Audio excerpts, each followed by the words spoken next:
Bonjour, bienvenue sur Cocotte TV pour une nouvelle vidéo de présentation.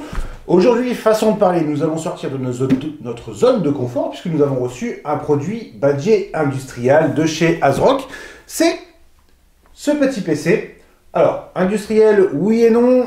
Non quand même, avec la finition brillante. Selon l'environnement de travail, ce n'est pas forcément terrible.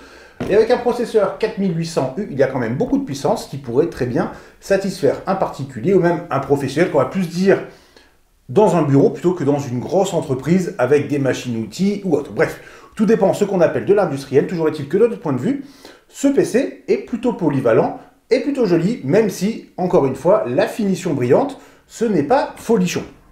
Bref, les caractéristiques sont intéressantes. On l'a dit, nous avons un processeur 4800U de chez AMD. La connectique est complète et à l'intérieur, il y a pas mal de choses, comme nous allons le voir tout de suite. Le PC, le voici, comme nous l'avons dit, il est quand même relativement compact. On peut l'attraper directement avec une seule main. Donc sur un bureau, ça ne prend pas de place. À côté de machines, ça ne prend pas de place non plus. D'autant plus que dans le bundle, nous trouvons une fixation VESA qui peut être très pratique. Sur le dessus, outre la finition brillante, on revient encore une fois dessus, nous avons le bouton d'alimentation. On trouve un plastique gris, noir, plus mat sur les côtés avec des évents puisque nous avons un refroidissement actif. Et enfin, nous trouvons à l'avant un combo pour le son.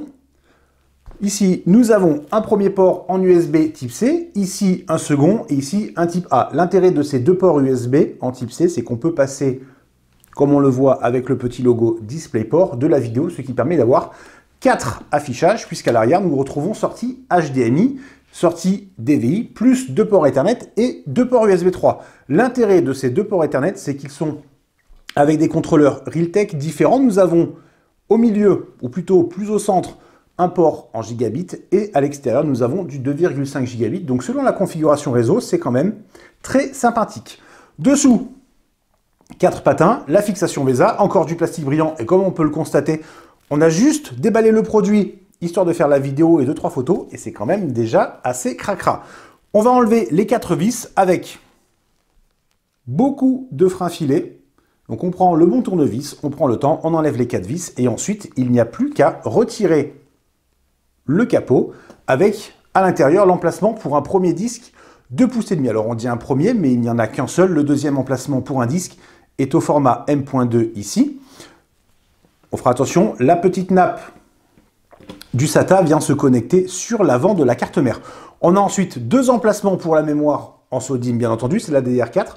Point intéressant, outre la fréquence de 2933 MHz, c'est qu'on monte quand même jusqu'à 64 Go, donc 2 barrettes de 32 Go. Autant dire qu'il y a de quoi avoir énormément de puissance pour du calcul, ça peut être très intéressant. Petite carte Wi-Fi sur un second emplacement M.2 qui est déjà en place avec du Bluetooth. Bref, le PC, si on nommait le stockage et la mémoire, est donc prêt à l'emploi avec beaucoup de possibilités derrière. Donc juste de notre point de vue, une petite inconnue, c'est que nous n'avons pas encore le tarif en France. Dès que nous l'aurons, nous le rajouterons dans la description de la vidéo. C'est tout pour aujourd'hui, le test pour très bientôt. En attendant, je vous souhaite à tous une excellente journée.